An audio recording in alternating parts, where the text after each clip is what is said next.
Past continuous. अच्छा मुझे बताओ हिंदी के वाक्य में कैसे पता चलता है कि वो वाक्य कंटिन्यूअस का है? तो उसमें क्या मिलता है? रहा। और पास्ट का है इसका पता कैसे चलता है? उसके लास्ट में किससे बना शब्द मिलता है? था से। तो इसकी पहचान क्या हो जाती है? अच्छा ये वाला शब्द तो लास्ट लास्ट में मिलता है, रहा है, रहा था, रही थी, रहे थे। तो रहा दिख रहा है ना सभी में, इस वजह से तो कंटिन्यूअस होगा। और था से बनने वाला दिख रहा है, था से, थी था से, और थे था से। तो इस वजह से जब भी पीछे पीछे था से बनने वाला शब्द आता है तो पास्ट टेंस होता है। और अगर वाक्य में रहा आ रहा है तो फिर वो कंटिन्यूअस होगा। इतना हमने सीख लिया था। और हमने देखा था कि पास्ट कंटिन्यू के 4 प्रकार के वाक्य हमें मिल सकते हैं, सकारात्मक, नकारात्मक, प्रश्नवाचक नकारात्मक और प्रश्नवाचक। तो चारों प्रकार के वाक्य के बनाने के हम फॉर्मूले आसानी से बना सकते हैं, बस एक वाक्य का फॉर्मूला हमें आना चाहिए। और वो फॉर्मूला बनाना भी मैंने आपको सिखा रखा है। अच्छा सकारात्मक का बनाना अगर हम सीख गए तो सकारात्मक से ही नकारात्मक बना देते हैं, बस इसमें क्या लगा देते हैं? नोट। और नोट किसके बाद लगता है? हेल्पिंग वर्ब के बाद। चलिए ठीक है।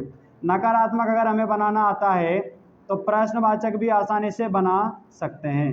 तो प्रश्नवाचक नकारात्मक भी बना सकते हैं। प्रश्नवाचक नकारात्मक में से अगर हम नोट को हटा देंगे तो कैसा बना सकते हैं? प्रश्नवाचक बना सकते हैं।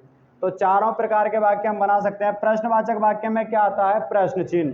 प्रश्नवाचक में क्या आता है? प्रश्न चिन्ह। और नकारात्मक में क्या आता है? नोट। जिसमें प्रश्न चिन्ह भी नहीं आए, नोट भी नहीं आए, और वो सब्जेक्ट से शुरू हो तो वो कौन सा वाक्य होता है? सकारात्मक वाक्य होता है। तो टेंस टॉपिक का नाम डाल लिया सभी ने, पहचान में लिखो। जिन वाक्यों के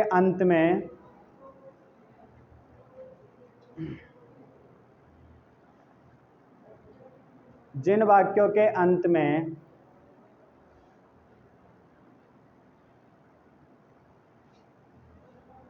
रहा था, रही थी, रहे थे आदि शब्द आते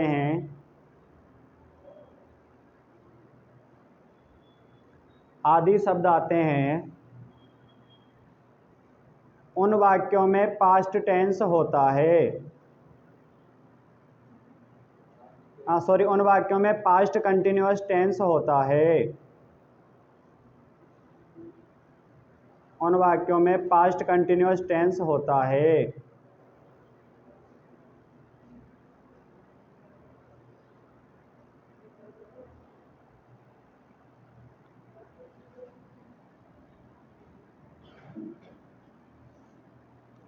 तो अब पास्ट कंटिन्यूअस के 4 तरह के वाक्य हो सकते हैं। 4 तरह से कैसे? राधा नाच रही थी, राधा नहीं नाच रही थी, क्या राधा नहीं नाच रही थी, क्या राधा नाच रही थी। तो कितने तरह के हो गए? 4 तरह के। चारों तरह के आसानी से बना ले हैं, बस एक तरह का फॉर्मूला हमें आ जाना चाहिए। तो सबसे पहले सकारात्मक सीख लेते हैं। सकारात्मक में शुरू में क्या आता है? सब्जेक्ट। और उसके बाद में लास्ट में क्या आता है? ऑब्जेक्ट। और सब्जेक्ट और ऑब्जेक्ट के बीच में क्या आती है? वर्ब्स। जितना बड़ा टेंस का नाम होगा उतनी वर्ब आएगी। बताओ टेंस का नाम कितने शब्द का है? 2 शब्द का, 1 और 2 वर्ब काम आएगी। अच्छा मुझे बताइए अंग्रेजी में कौन सी फॉर्म का नाम कंटिन्यूअस होता है? चौथी फॉर्म का नाम कंटिन्यूअस होता है। कौन सी फॉर्म का नाम पास्ट होता है? सेकंड फॉर्म का नाम पास्ट होता है। तो आपको खाली जगह में वर्ब के रूप में एक तो चौथी फॉर्म काम लेनी है और एक दूसरी फॉर्म काम लेनी है। एक तो दूसरी फॉर्म आएगी, एक चौथी फॉर्म आएगी। लेकिन आपने जिन्होंने पिछली क्लासों में टेंस पढ़ रखे हैं उन्होंने पढ़ रखा है कि मेन वर्ब आती है एक तो, और हेल्पिंग वर्बें आती है। पढ़ रखे हैं ना सभी ने? तो कौन सी मेन वर्ब आएगी, कौन सी हेल्पिंग वर्ब आएगी? पीछे पीछे वाली मेन वर्ब आएगी। कौन सी आएगी? पीछे पीछे वाली। तो पीछे पीछे वाली कौन सी? चौथी। यानी मेन वर्ब की कौन सी फॉर्म आएगी? मेन वर्ब की चौथी फॉर्म आएगी। जो आज ही आए हैं उनको समझा देते हैं। आप किसी भी क्रिया में आईएनजी लगा देते हो ना, प्ले, प्ले में आईएनजी लगाओ प्लेइंग। कम, कम में आईएनजी लगाओ कमिंग। रीड, रीड में आईएनजी लगाओ रीडिंग। आईएनजी वाली जो चौथी फॉर्म होती है, आईएनजी वाली जो फॉर्म होती है उसका नाम क्या है? चौथी फॉर्म। और ये चौथी फॉर्म हमेशा कंटिन्यूअस टेंस में आती है। अगर आपको कभी भी आईएनजी वाली फॉर्म दिख जाए तो दिमाग में कंटिन्यूअस आ जाना चाहिए कि कंटिन्यूअस के लिए अंग्रेजी में कौन सी फॉर्म होती है? चौथी। और हिंदी में क्या मिलता है? रहा।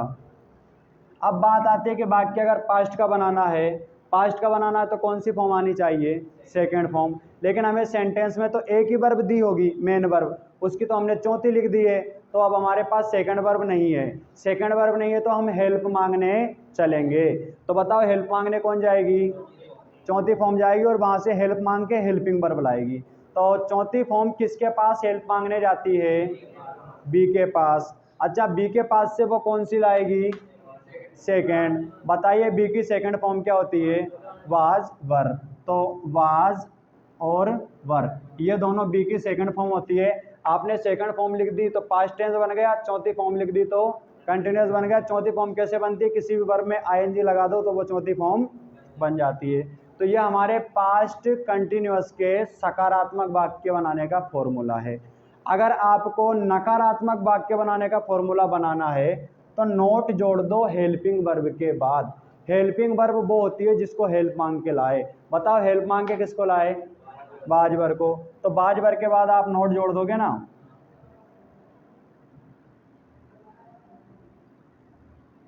ये नोट जोड़ दिया बाजवर, और बाकी जो जैसा है वैसा की वैसा रह जाएगा। ये चौथी फॉर्म और ऑब्जेक्ट और कुछ बच रहा है तो वो। तो ये कैसे वाक्य बनाने का फॉर्मूला बन गया? नकारात्मक का। अगर आपको प्रश्नवाचक नकारात्मक का बनाना है तो देखो नकारात्मक ये भी था ये भी है, तो मतलब नोट को तो अपन हटाएंगे नहीं क्योंकि नकारात्मक यहाँ भी था यहाँ भी था। बस आपको प्रश्नवाचक बनाना है। प्रश्नवाचक बनाना है तो क्या लगाना है? प्रश्न चिन्ह। अंग्रेजी में प्रश्न चिन्ह तब लग सकता है जब हेल्पिंग वर्ब सब्जेक्ट से पहले लिखी हो। किससे पहले लिखी हो? तो फिर हेल्पिंग वर्बों को उठा के कहाँ कर देंगे? आगे कर देंगे सब्जेक्ट से पहले। तो क्या हो जाएगा? ये वाजवर तो आगे आ गया, ठीक है ना। आगे क्यों किया हमने? क्योंकि हमें क्या लगाना था? Question mark. जैसे ये वाजवर को आगे किया तो सब्जेक्ट अपने आप पीछे हो जाएगा। ये सब्जेक्ट से आगे हेल्पिंग वर्ब आ गई, क्या प्रश्न चिन्ह बन गया, ठीक है। नोट अपनी जगह पे वैसा की वैसे आ जाएगा क्योंकि हमें नकारात्मक भी बनाना है ना। नकारात्मक बनाने के लिए नोट जोड़ा था, इसमें भी नकारात्मक शब्द आ रहा है तो इसमें नोट वैसा ही रहेगा, ठीक है। और अब बताइए मेन वर्ब की कैसी फॉर्म है? चौथी आईएनजी वाली फॉर्म लिखेंगे। ऑब्जेक्ट वगैरह जो बचा होगा फिर वो आ जाएगा। लास्ट में कौन सा चिन्ह आएगा? प्रश्नवाचक चिन्ह आ जाएगा। तो ये चीज़ें हमने सीख ली थी। तो प्रश्नवाचक का फॉर्मूला बन गया। अब आपको प्रश्नवाचक नकारात्मक का, आपको सिर्फ प्रश्नवाचक का बनाना है तो कौन सा शब्द काम नहीं आ रहा है? नकारात्मक। नकारात्मक शब्द काम नहीं आ रहा तो क्या काम नहीं आएगा? नोट। तो आप इस नोट को काम मत लो, पूरा फॉर्मूला वैसे ही लिख दो तो आपके नकारात्मक का बन जाएगा। क्या बन जाएगा? Was were subject. बताओ नोट लिखेंगे क्या? अरे नोट लिखने से तो नकारात्मक बनता है, देखो ये बनता है ना। तो नोट अपन लिखेंगे नहीं, नकारात्मक नहीं बनाना है तो हम नोट नहीं लिखेंगे तो क्या आएगा फिर? मेन वर्ब की चौथी फॉर्म आ जाएगी, ऑब्जेक्ट आ जाएगा, कुछ बचा है तो वो आ जाएगा, और क्या आ जाएगा? क्वेश्चन मार्क आ जाएगा। इनके एग्जाम्पल भी अपन करके देख सकते हैं।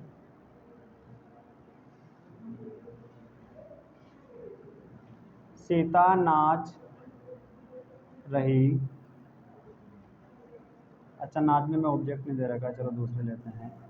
सीता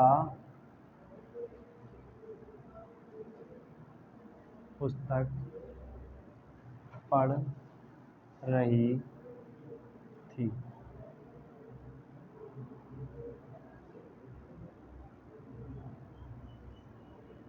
सीता पुस्तक नहीं पढ़ रही थी।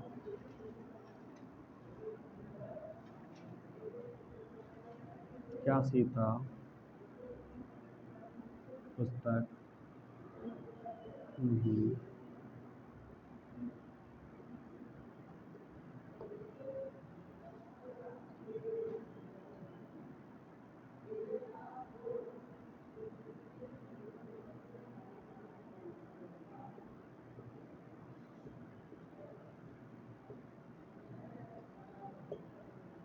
ये चारों सेंटेंस हैं, आसानी से बना सकते हैं। अच्छा, एक को मैं बना देता हूँ और जिनको बनाना आ रहा है वो खुद बनाएंगे।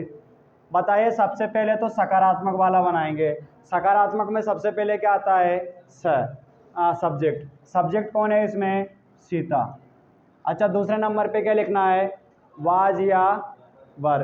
तो सीता के लिए वाज लिखें या वर? सीता के लिए वाज। हेल्पिंग वर्ब आ गई। अच्छा, मेन वर्ब की चौथी फॉर्म लिखेंगे। तो मेन वर्ब बताओ क्या काम हो रहा है? पढ़ने का। पढ़ने की चौथी फॉर्म बनाने के लिए उसमें क्या जोड़ेंगे? आईएनजी। तो क्या आ जाएगा? ये चौथी फॉर्म लिख दी। अब ऑब्जेक्ट में जो बचा हो, बताओ ऑब्जेक्ट में क्या बचा है? पुस्तक। पुस्तक को इंग्लिश में क्या बोलते हैं? बुक। ये मैंने साधारण वाला सकारात्मक वाक्य बना दिया। आपको नेगेटिव बनाना है तो यहाँ पे क्या जोड़ देना है? यहाँ पे नोट जोड़ के लिख दो और पूरा वैसा के वैसा लिख दो। अगर आपको प्रश्नवाचक नकारात्मक बनाना है तो नोट तो जोड़ना ही जोड़ना है, और आगे किसको ला दोगे? इस बात को आगे आगे लिखना पड़ेगा, ठीक है ना। और सिर्फ आपको प्रश्नवाचक बनाना हो तो फिर क्या हटा दोगे? नोट हटा दोगे। कोशिश करो बनाने की।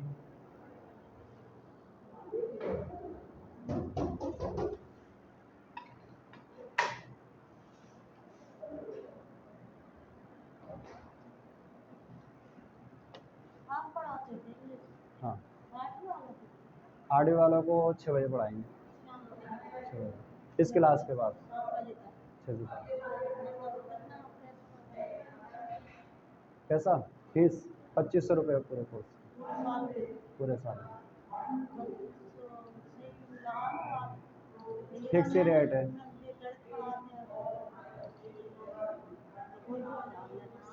शिवराज जी, मुरारी जी।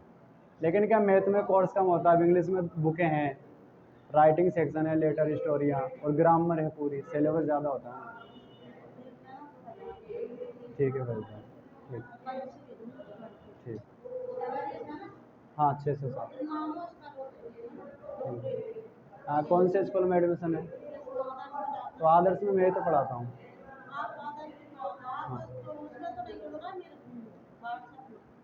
नहीं, ग्रुप तो क्लास टीचर बनाता है, मैं तो इंग्लिश पढ़ाता हूँ। तो इंग्लिश स्कूल में। हाँ, ठीक है भैया। आदर्श के सारे बच्चे आ रहे हैं। ठीक है, कोई दिक्कत नहीं भाई। कोचिंग पे आने का कारण यही रहता है कि जो बच्चा कमज़ोर होता है ना, वो कोचिंग पे टीचर, तो वो हमारी टेंशन है। वो आपकी टेंशन नहीं है, वो तो हमारी टेंशन है, ठीक है ना। ठीक।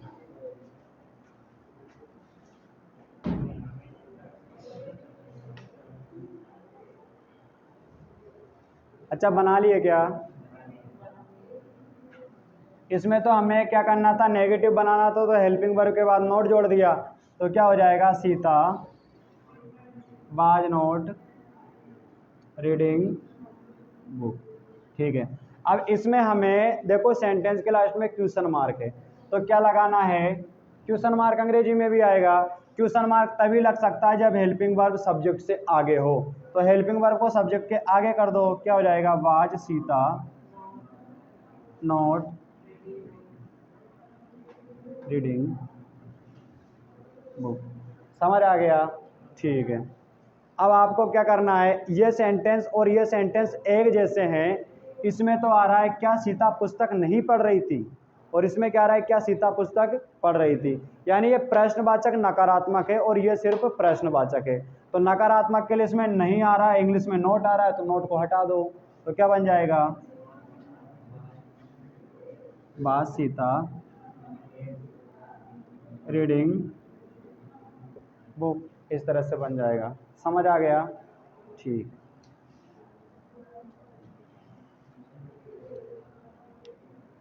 अब सीख लेते हैं पास्ट परफेक्ट कंटिन्यूअस। अच्छा, सीख तो पहले से रखा है इसे, बस लिख लेते हैं डायरेक्ट।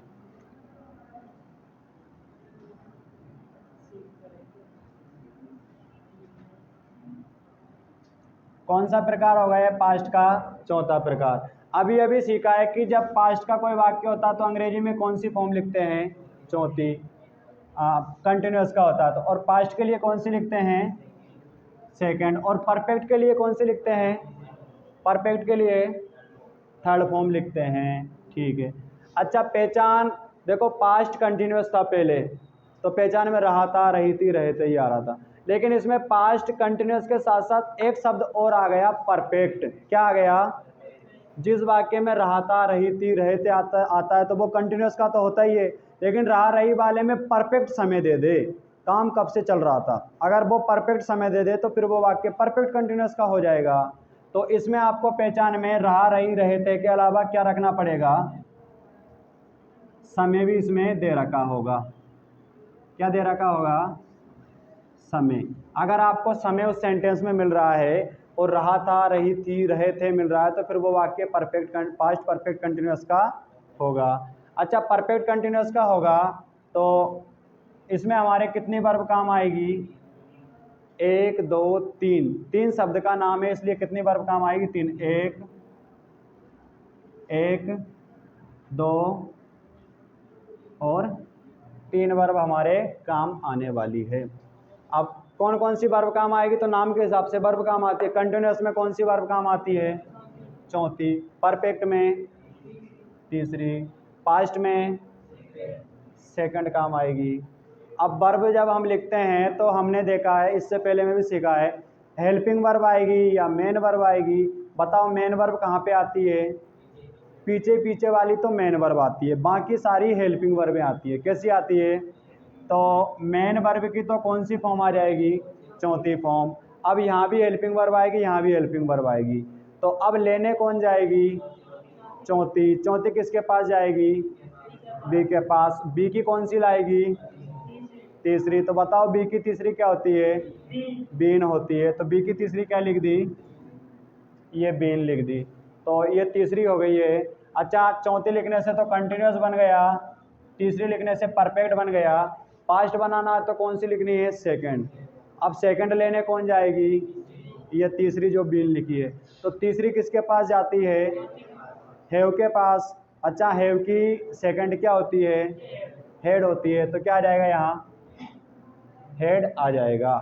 ऑब्जेक्ट आ जाएगा, और वाक्य में समय दे रखा होगा तो समय के साथ क्या आ जाएगा, सिंस फॉर आ जाएगा।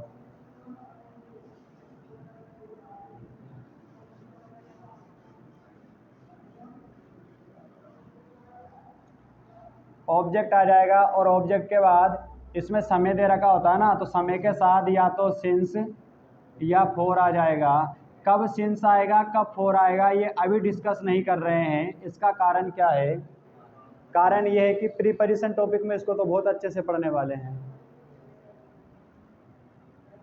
अब अगर हमें नकारात्मक वाक्य बनाना है तो नोट जोड़ देंगे। क्या जोड़ेंगे, तो बताओ लास्ट लास्ट में हम कौन सी हेल्पिंग वर्ब लेके आए, हेड।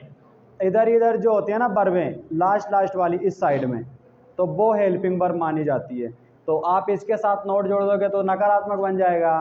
प्रश्नवाचक बनाना तो हेल्पिंग वर्ब को उठा के आगे ले आओगे, ठीक है ना। और आपको प्रश्नवाचक ही रखना है, नकारात्मक हटाना है तो फिर नोट को हटा दोगे। तो तीनों चारों तरह के फॉर्मूले बना सकते हो। क्या नकारात्मक बनाने का मतलब, तो इसमें क्या जोड़ दोगे, नोट। तो क्या हो जाएगा, subject head plus note. Helping verb के बाद नोट जोड़ दिया तो नकारात्मक बन गया। ठीक है, ये बीन अपना बेसा की बेसा आ जाएगा, और मेन वर्ब की चौथी फॉर्म ही आएगी। ऑब्जेक्ट में कुछ होगा तो वो आ जाएगा, फिर समय के साथ सिंस या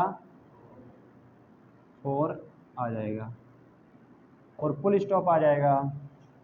अब अगर हमें प्रश्न चिन्ह लगाना है तो किसको आगे ले आएंगे, हेल्पिंग वर्ब को। तो ये हेड आगे आ जाएगा, सब्जेक्ट। अच्छा साथ में बनाते चलो, जिसको बनाना आ रहा है। बिना बोर्ड पे देके बना सकते हो ना।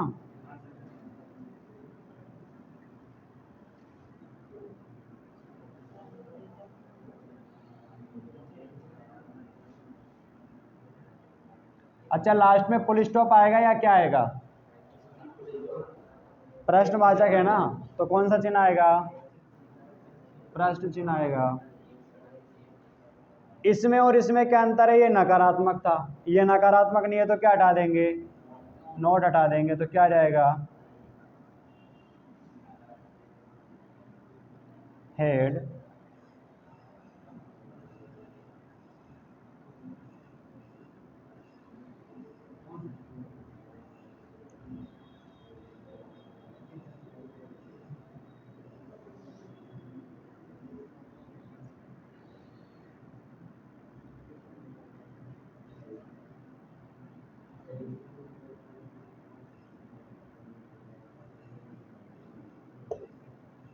चलिए जल्दी फॉर्मूले लिखिए।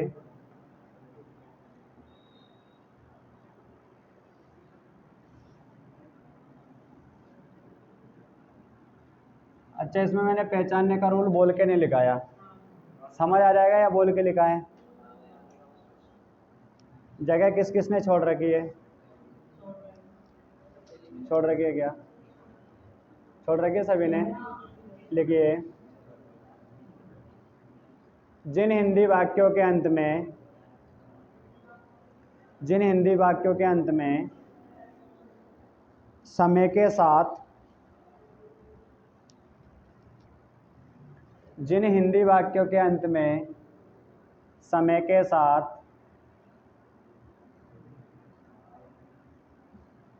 जिन हिंदी वाक्यों के अंत में समय के साथ रहा था, रही थी, रहे थे,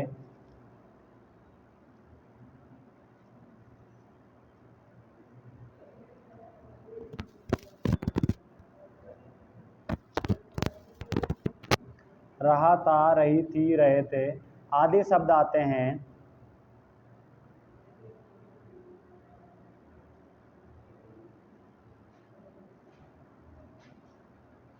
आदि शब्द आते हैं उन वाक्यों में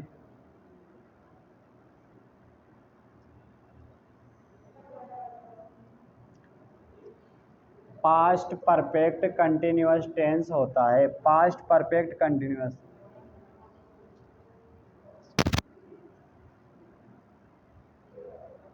पास्ट परफेक्ट कंटिन्यूअस टेंस होता है।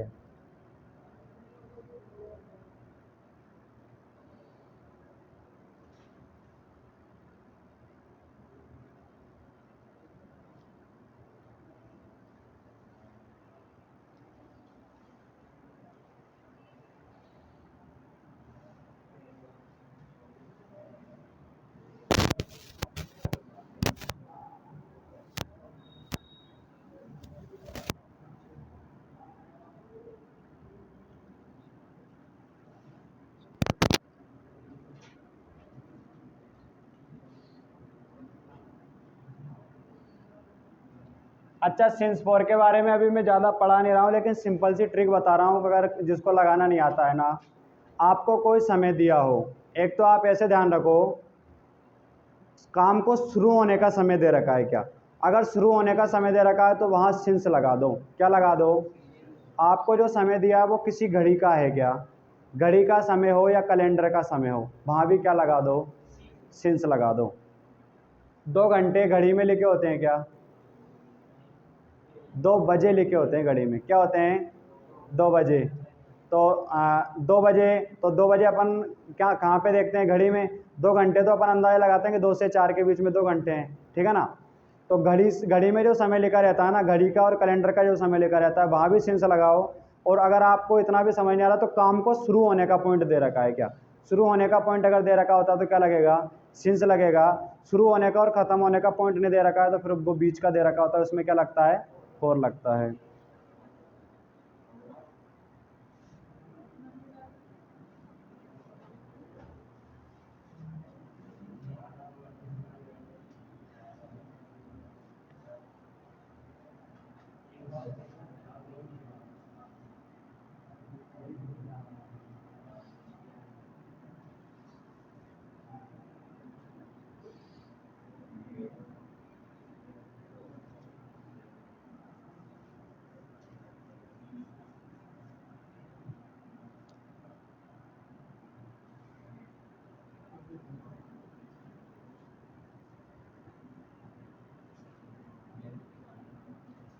इसमें क्या आ गया? नहीं। तो नेगेटिव वाला बन जाएगा, नोट लग जाएगा हेल्पिंग वर्ब के बाद।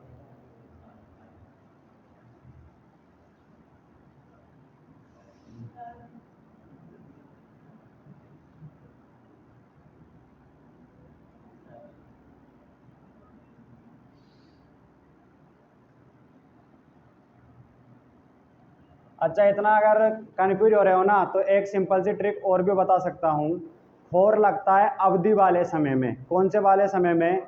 अवधि वाले समय में समय का मात्रक जरूर आता है। जब भी अवधि बताते हैं ना, 2 घंटे, 2 साल, 2 मिनट, 2 सप्ताह, 2 महीना, तो समय की अवधि नापने के लिए जो मात्रक होते हैं ना, गिनती के साथ वो मात्रक जरूर मिलेगा।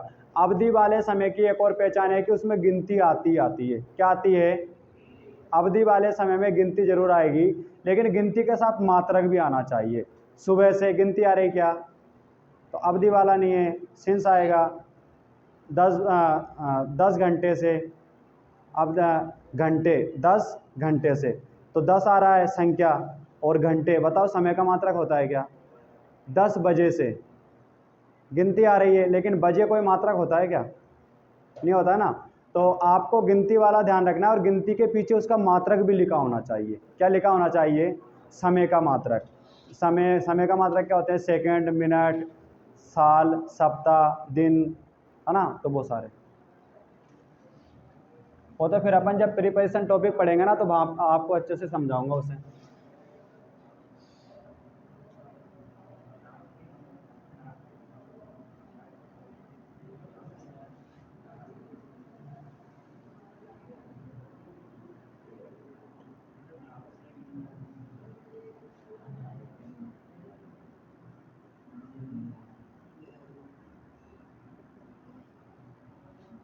अच्छा, दोनों क्या वाले सेंटेंस हैं, तो इसमें क्या लगेगा? हिंदी में क्वेश्चन मार्क, और अंग्रेजी में भी क्या लगेगा? Question mark.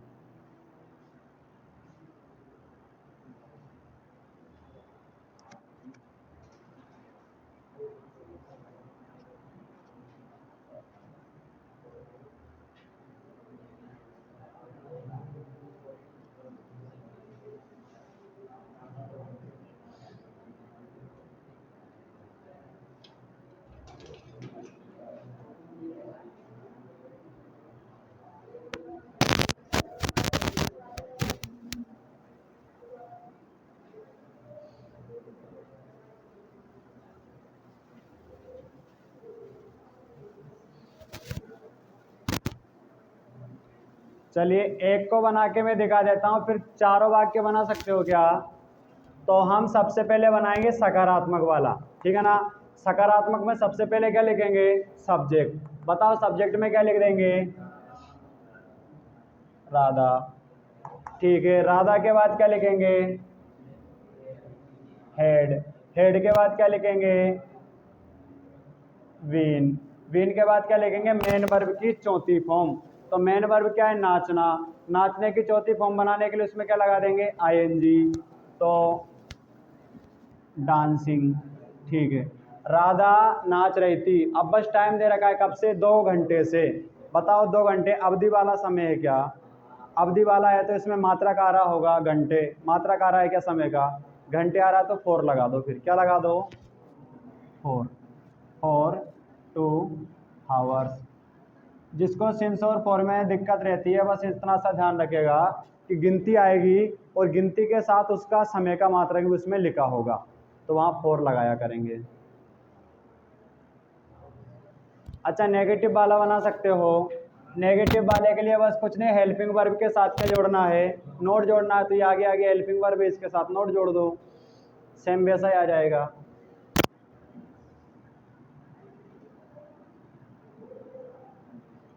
Radha had not been dancing for 2 hours.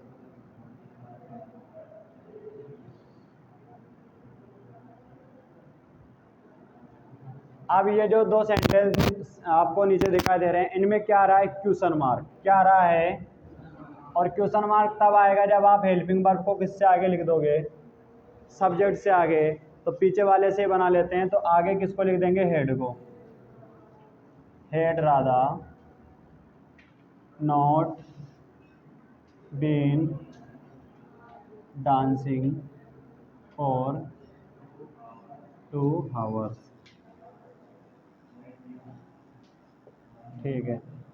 अब इसके जैसा ही वो है, लेकिन उसमें क्या नहीं आ रहा है, नहीं, मतलब वो नकारात्मक नहीं है, तो क्या हटा देंगे, नोट हटा देंगे।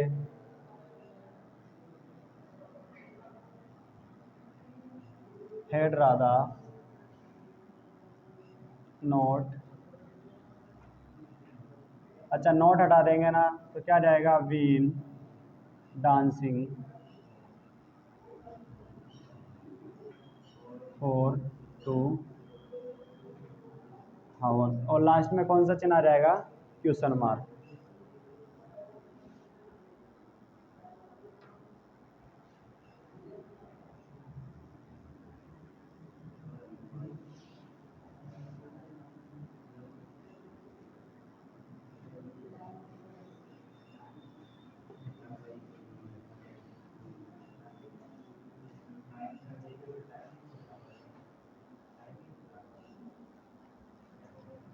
लिख लिया वाक्य सभी ने।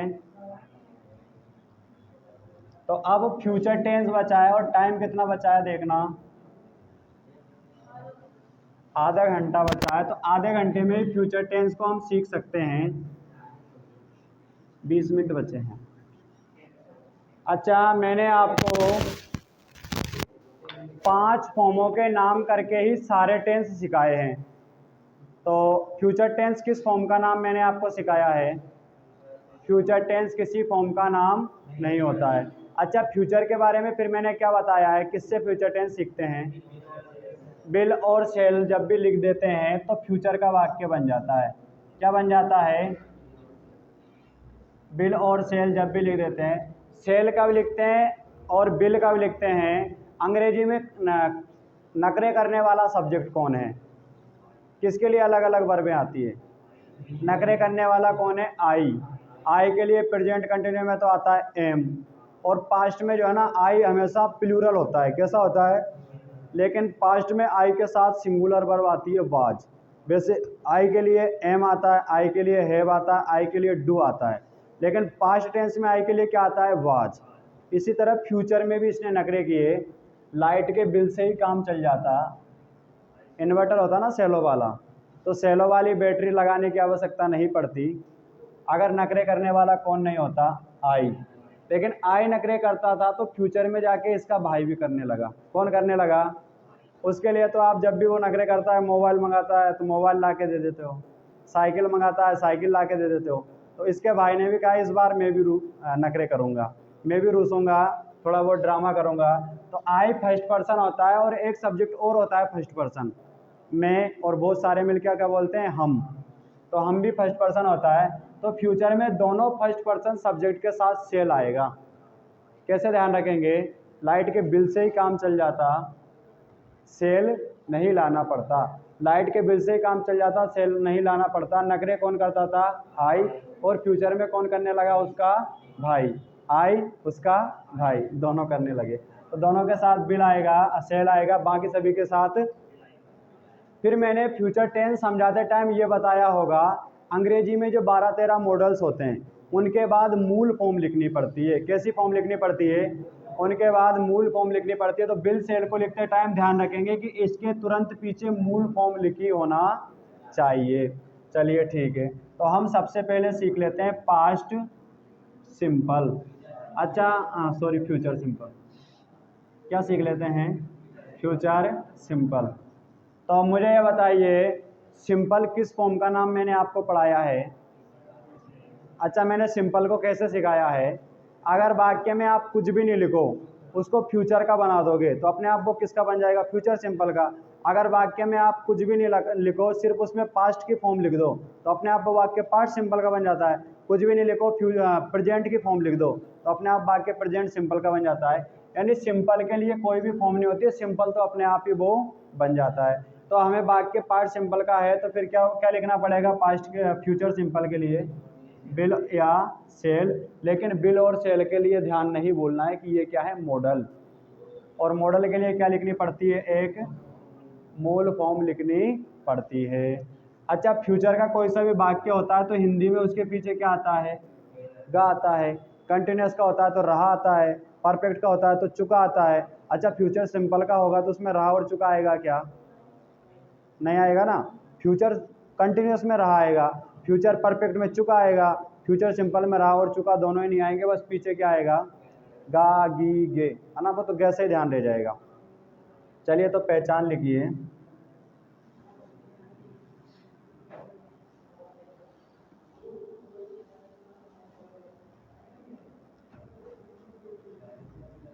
देखिए जिन हिंदी वाक्यों के अंत में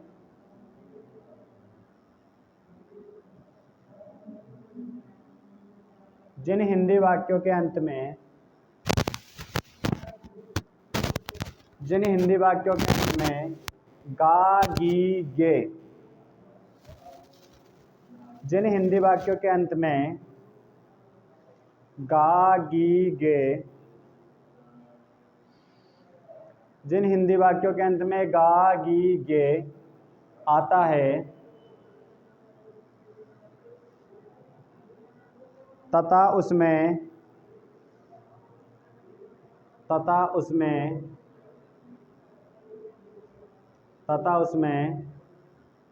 रहा और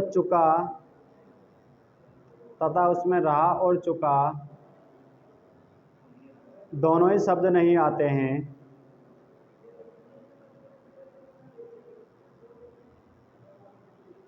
तथा उसमें रहा और चुका दोनों ही शब्द नहीं आते हैं, उन वाक्यों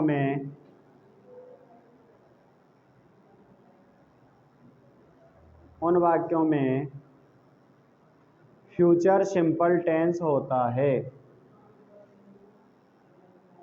उन वाक्यों में फ्यूचर सिंपल टेंस होता है।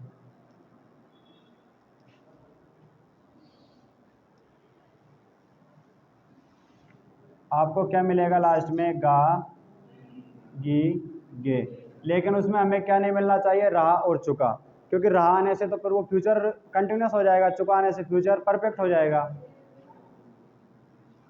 तो सकारात्मक वाक्य बनाने का नियम क्या होगा? तो सबसे पहले सब्जेक्ट आता है सकारात्मक वाक्य में, फिर हेल्पिंग वर्ब आएगी, तो ये बिल सेल इसमें हेल्पिंग वर्ब है, ठीक है ना। अब बताइए मूल फॉर्म जो है ना किसकी लिख देंगे? तो मेन वर्ब की एक मूल फॉर्म लिखनी होती है ना, तो हमें पीछे तो कुछ बताना नहीं है, तो जो मेन वर्ब होगी ना सेंटेंस में, नहाना खाना पीना धोना, उसकी कौन सी फॉर्म लिख देंगे? मूल फॉर्म लिख देंगे। ऑब्जेक्ट वगैरह कुछ आ रहा है तो वो लिख देंगे। तो बिल सेल मेन वर्ब की मूल फॉर्म ऑब्जेक्ट लिखोगे तो फ्यूचर सिंपल का वाक्य बन जाएगा। अच्छा अगर नकारात्मक वाक्य बनाना है, चलो साथ में लिखते भी चलो, तो नकारात्मक वाक्य में क्या लगता है? नोट लगता है। तो बताओ नोट किसके बाद लगाते हैं? आगे आगे में हेल्पिंग वर्ब के साथ। तो आगे आगे वाली हेल्पिंग वर्ब क्या है? बिल और सेल, इसके साथ नोट लगा दो तो क्या बन जाएगा? बिल या सेल, और इसके साथ क्या लगा दोगे? नोट। और मेन वर्ब की जो फॉर्म आ रही थी ना मूल, बेसिक की बेसी आ जाएगी, और ऑब्जेक्ट और फुल स्टॉप। समझ आया क्या? अब बना लेते हैं नकारात्मक प्रश्नवाचक। प्रश्नवाचक नकारात्मक। प्रश्नवाचक नकारात्मक वाक्य की पहचान क्या है? इसके लास्ट में क्या लिखा होता है? क्वेश्चन मार्क लगा रहता है। अच्छा प्रश्न चिन्ह लगाने के लिए हेल्पिंग वर्ब को कहाँ करना पड़ता है? आगे। तो बिल सेल कहाँ आ जाएगा? आगे आ जाएगा। सब्जेक्ट पीछे चला जाएगा। मेन वर्ब की मूल फॉर्म ऑब्जेक्ट और लास्ट में क्वेश्चन मार्क। अच्छा आपको नकारात्मक नहीं बनाना है, सिर्फ प्रश्नवाचक ही बनाना है, तो कौन सा चिन्ह हटा देंगे? कौन सा शब्द हटा देंगे? नोट काम नहीं आएगा फिर, तो बिल सेल नोट काम नहीं आएगा, तो मेन वर्ब की मूल फॉर्म ऑब्जेक्ट और कौन सा चिन्ह आ जाएगा? क्वेश्चन चिन्ह।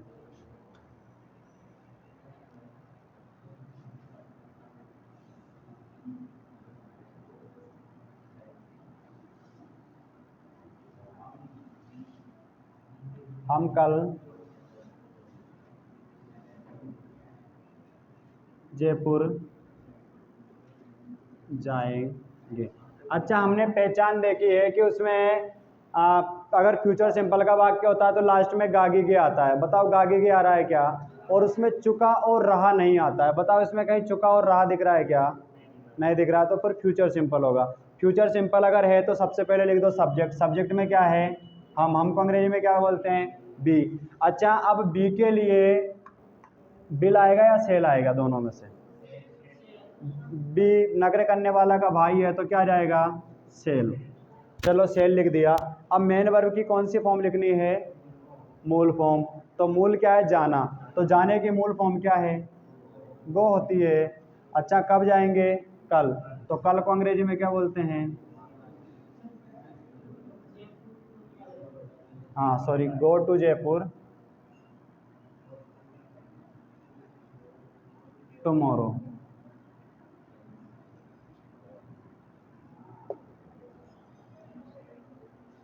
अच्छा, इसमें क्या लगा देंगे? नोट लगा देंगे तो कैसा बन जाएगा? नेगेटिव। क्वेश्चन मार्क वाला बनाना है तो सेल को कहाँ लिख देंगे? आगे आगे लिख देंगे, तो क्वेश्चन मार्क वाला बन जाएगा। ये नोट ऐसा कि ऐसे आ जाएगा। और अगर हमें सिर्फ क्वेश्चन मार्क वाला ही लगाना है तो सेल को हटा देंगे, सेल को तो रहने देंगे और नोट को हटा देंगे, क्वेश्चन मार्क आ जाएगा।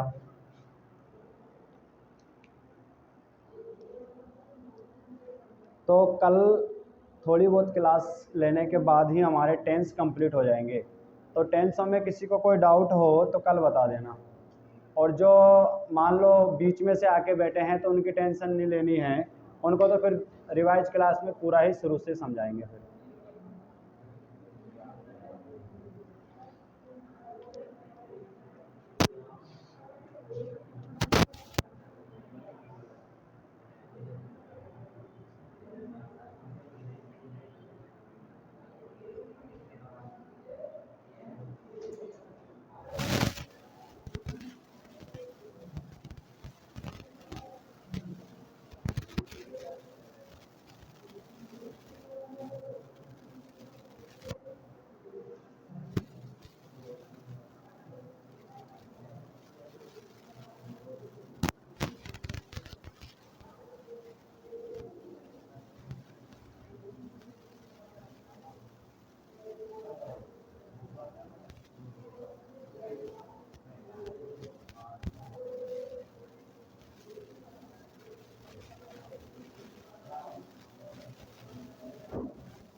चलिए, तो फिर आज के लिए इतना ही काफ़ी है, क्योंकि इसमें